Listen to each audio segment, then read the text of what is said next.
Jesus said to them again, "Peace be with you. As the Father has sent me, so I send you." And when he had said this, he breathed on them and said to them, "Receive the Holy Spirit. Whose sins you forgive are forgiven them, and whose sins you retain are retained." John 20, verse 19 through 23. This is, I would argue, one of the most explicit biblical nods toward what the Catholic and Eastern Orthodox churches call the sacrament of reconciliation, as it was lived in the early church and continued through the centuries. Since the 16th century, however, many Protestant traditions have come to read this passage from within a very different, explicitly non-sacramental framework.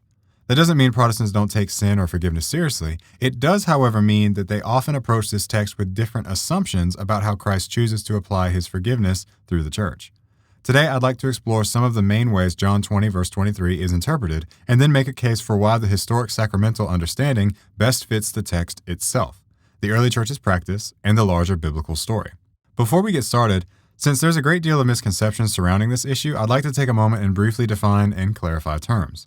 The sacrament of reconciliation is the sacramental means by which Christ forgives post-baptismal sins through the ministry of priests, requiring contrition, confession, and absolution, restoring the penitent to God's grace, ecclesial communion, and interior healing.